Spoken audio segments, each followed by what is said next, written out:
ক্ষমতায় এলে কর্মক্ষেত্রে নারীরা সবচেয়ে বেশি নিরাপদ থাকবে, সম অধিকারের সাথে পাবেন যথাযথ সম্মান ও মর্যাদা, এমন মন্তব্য করেছেন জামায়াতে ইসলামী আমির ডক্টর শফিকুর রহমান। এছাড়াও জামায়াত শ্রমিকের জীবনমান, ন্যায্য বেতন ও অধিকার রক্ষায় কাজ করবে বলেও জানান তিনি।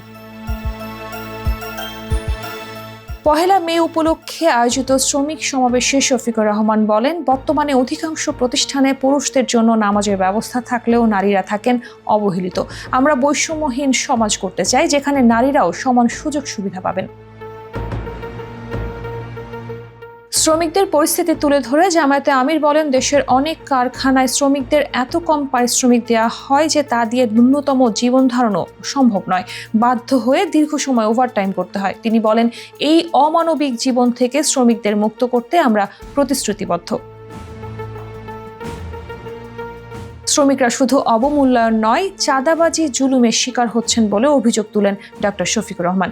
মালিক শ্রমিক উভয় পক্ষকে পারস্পরিক শ্রদ্ধা ও সহমর্মিতার ভিত্তিতে দেশ গড়ার আহ্বান জানান তিনি।